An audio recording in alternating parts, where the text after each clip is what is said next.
dark. Red and blue views, truth in the middle. No script, just thought raw and a little civil. Every question's got layers, so we peel back facts. From the real to the surreal, we don't hold back. Voices collide where ideas ignite. You tuned in, now step into the fight. This is more than talk, this is thought that counts. Welcome to the feed where the signal mounts.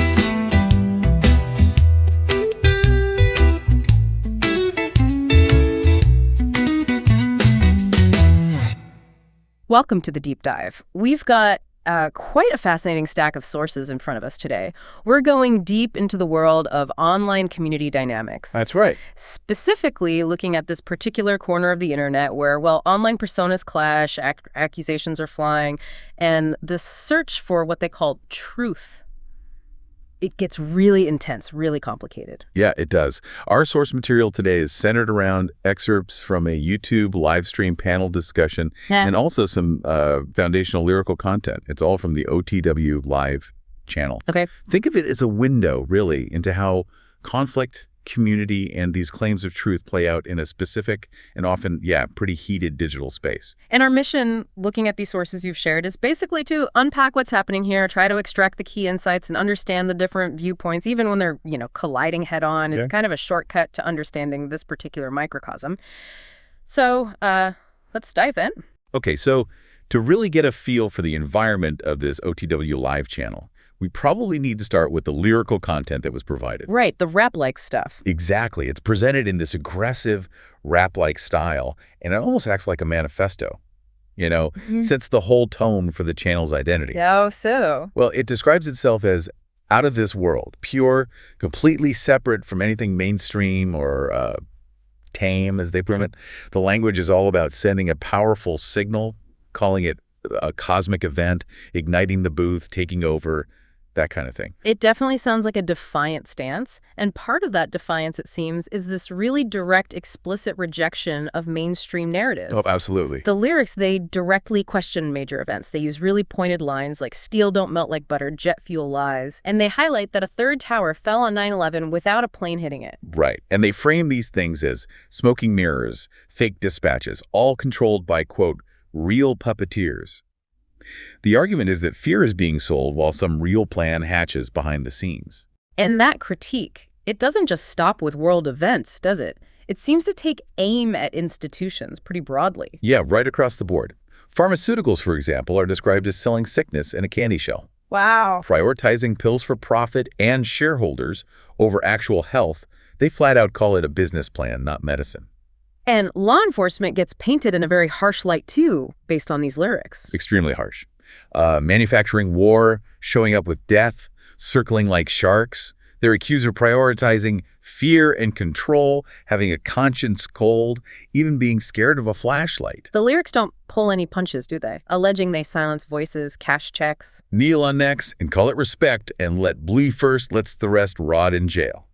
It's pretty strong stuff. And religion is also in the crosshairs. Yep. Criticized for building a throne off our broken backs, using the cross like a brand, not a revelation. Judging with hate, blessing wars, hiding crimes, silencing women. But there's a counter-narrative there, too, about finding the divine elsewhere. Exactly. Finding it outside traditional structures. There's even a line claiming to have found God in a gutter that the spirit fights back.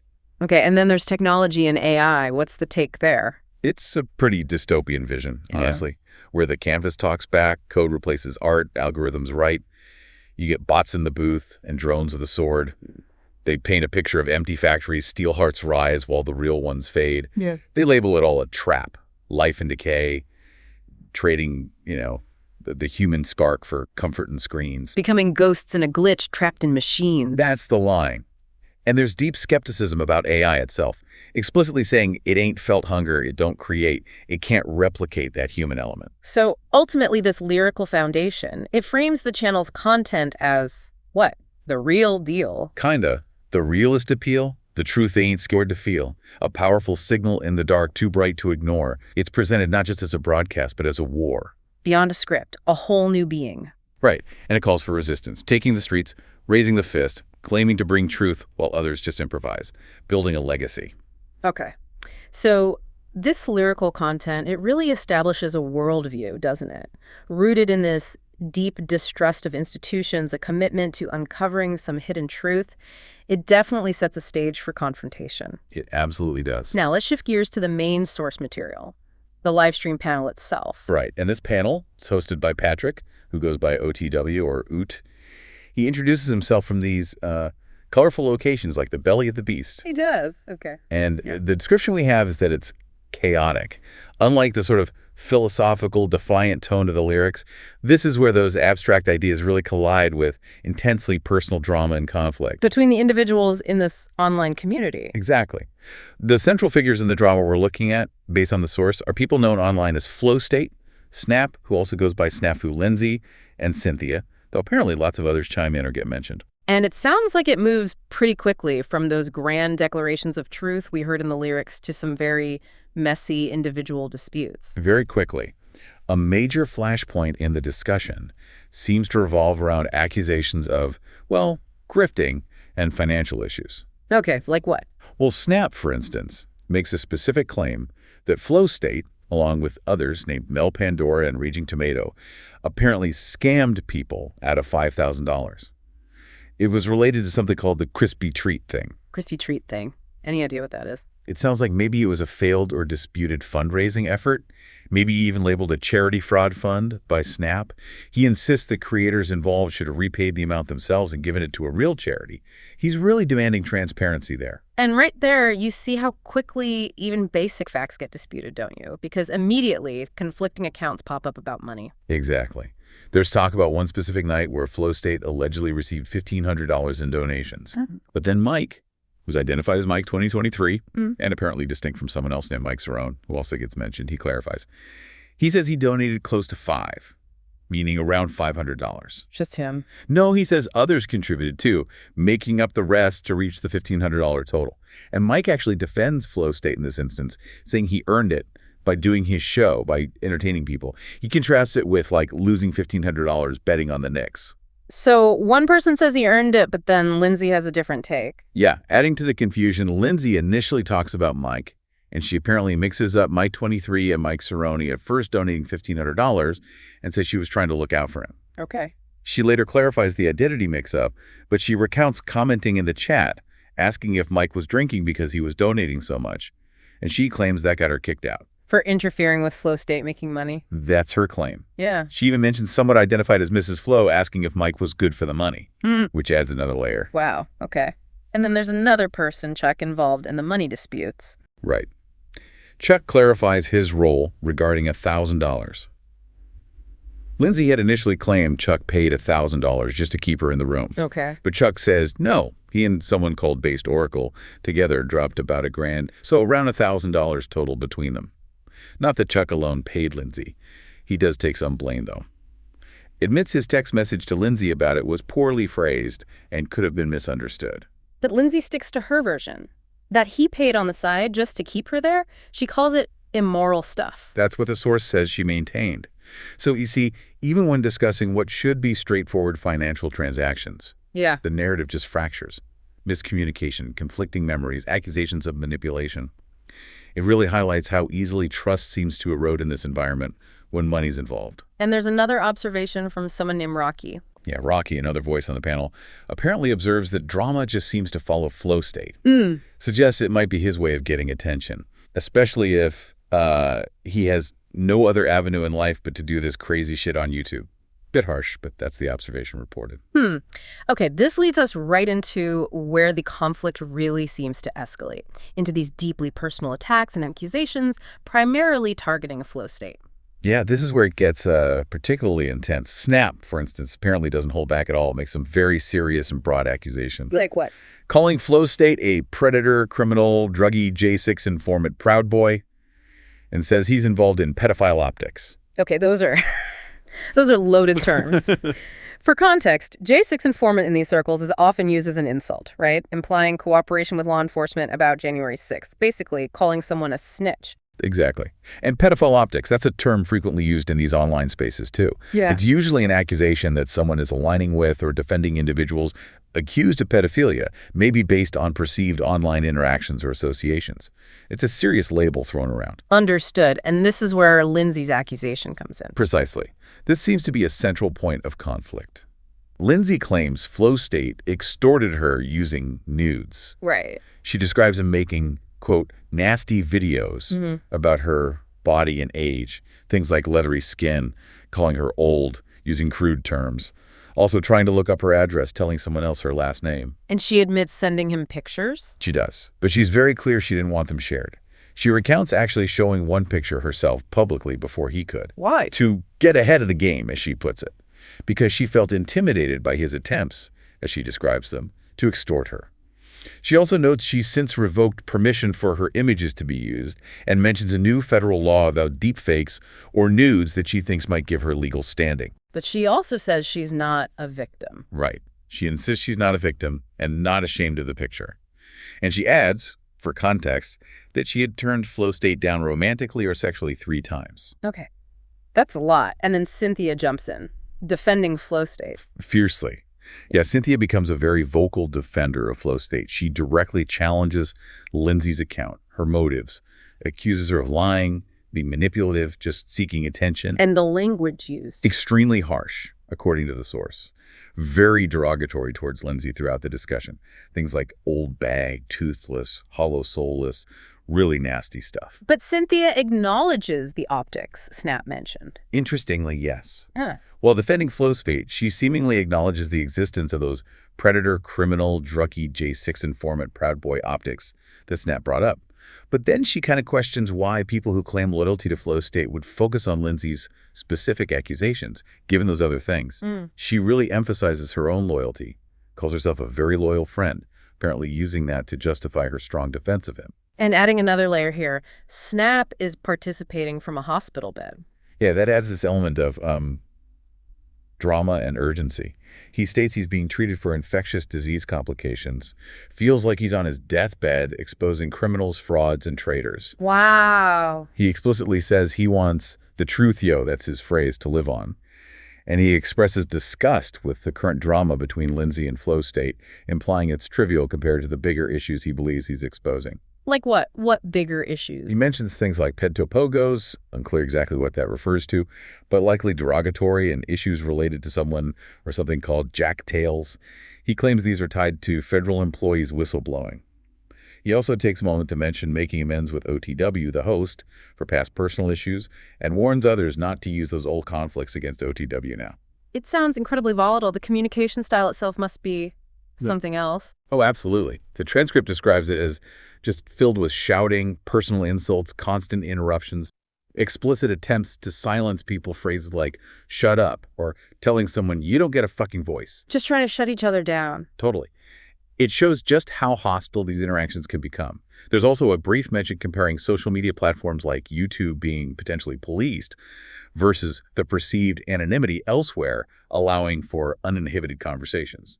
And Snap calls YouTube itself a traitorous platform. Yeah, complicit in covering up bullshit by big tech, according to him. It's fascinating and kind of disturbing how quickly the conversation seems to devolve from maybe discussing financial stuff to these really deep personal accusations and character attacks. It really is. And it makes discerning any kind of objective truth incredibly difficult, doesn't it? When the whole environment is just saturated with conflict, loyalty tests, and these attempts to destroy credibility through, well, any means necessary, including airing deeply personal and sensitive details. Okay, so stepping back slightly from that immediate firestorm, some participants do offer broader reflections, right?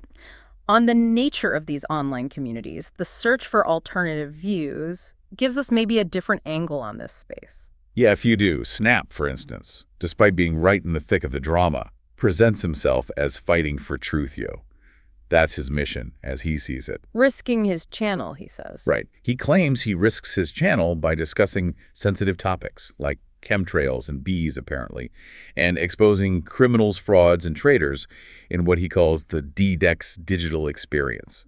He uses phrases like real recognizes real and wheat and tear, suggesting he sees himself as a significant, maybe even intimidating figure. He compares himself to the sword of Damocles. Okay, and then Ezra offers a pretty different perspective. Completely different, yeah. She describes these online panels, like the one they're on, as a kind of new type of village, a way for people to connect worldwide. A space for connection. Yeah, for self-expression, maybe sharing truth. Particularly, she suggests, for people who might feel disconnected in their physical lives.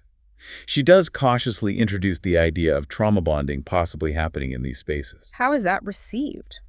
Met with some skepticism on the panel, apparently. But she highlights how the perceived anonymity online lets people discuss sensitive topics they might avoid locally, because of potential real-world consequences. And amidst all this online drama and theory, someone named LCJC brings in a very strong view on gender roles. Yeah, extremely strong, yeah. According to the source, she argues that modern women, whom she calls monsters, actually need men for survival. Seriously? Yeah. She believes giving women equal standing, she refers to it as women's life, was a mistake made by past generations. Her view is that men should be proud, and she suggests they might even stop protecting women if the world deteriorates, because, in her view, they can't find a decent woman anymore. Wow, okay. That's quite a perspective to inject into this mix. It certainly is. And then Ezra also shares details about a very different kind of project she's working on. Oh, yeah. Something completely separate. Creating a community setup focused on natural health, mind-body connection, sustainable living practices like companion planting. Based on her background? Yeah, she draws from her background as a sleep technologist and body worker. Yeah. And she shares some anecdotal accounts, and she's apparently very clear this is not medical advice about people with stage 4 or terminal cancer. Okay. Reportedly becoming cancer-free after getting alternative treatments in Mexico, things like IV vitamin C and an alkaline diet. It's presented as an example of the kind of alternative health perspectives you might encounter circulating in these online communities. Got it. And Chuck, the one involved in the financial misunderstanding earlier, he makes an observation too. He does. He observes that many online disagreements he sees seem to stem from simple miscommunication. But then he kind of questions it. If people genuinely cared about each other, why aren't these misunderstandings cleared up more easily? He suggests maybe a deeper issue of lack of trust or even lack of care might be the real problem. He also voices a general dislike for private conversations being made public in these forums. Which seems to happen a lot here. It certainly seems that way from the description. And what's really clear from all these different viewpoints is this constant struggle within the community to figure out what's real, what's truth. Especially when conflicting personal stories, these intense attacks and accusations of manipulation are just everywhere. People want proof, receipts, but it's hard to get. Exactly. The desire for receipts is often voiced, but actually providing them, especially this chaotic live format, it seems difficult or maybe even undesirable for some. It really highlights how personal history, perceived motives, loyalties, all of that just deeply colors how people view and present their version of truth in these digital arenas. Looking at this specific example drawn from your sources, it really reveals a truly complex microcosm of online interaction, doesn't it? Absolutely. It's this space where deeply personal drama, accusations of really serious misconduct like fraud, predatory behavior exist right alongside these broader, sometimes pretty extreme ideological viewpoints. And it's all playing out in this very public, often volatile forum. It really underscores how these online platforms become stages. Stages for performance, for conflict, and for the rapid sharing of information and viewpoints. It makes it incredibly challenging for anyone, participant or observer, to untangle reality from perception or deliberate manipulation or just purely emotionally charged reactions. So, thinking about your own experience navigating the online world, how does understanding the dynamics we've seen here where personal conflicts fuel entire narratives, where truth is constantly contested amidst accusations, and where these platforms can enable both connection and total chaos, how does that change how you evaluate what you see and hear online? Yeah, it's a good question. What tools, maybe what perspectives do you need to develop or maybe just sharpen to really discern genuine insight from, performance or just discord? Yeah. Not just in this specific community, obviously, but across the whole digital landscape today.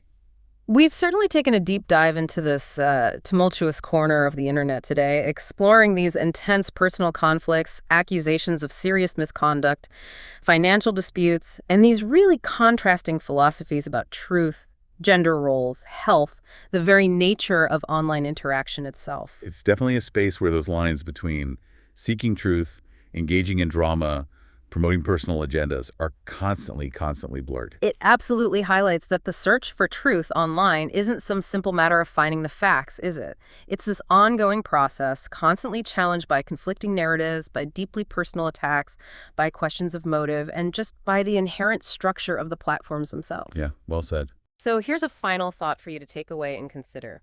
If these digital spaces really are arenas where truth is continually being constructed and contested, often through conflict and performance, how does your personal approach to consuming information and maybe engaging with online personalities need to adapt? What steps can you take to ensure you're building genuine understanding rather than just getting swept up in the spectacle?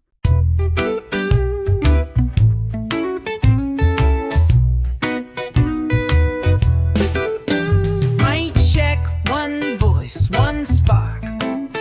From the shadows to the bright, let's light the dark. Red and blue views, truth in the middle, no script, just thought raw and a little civil.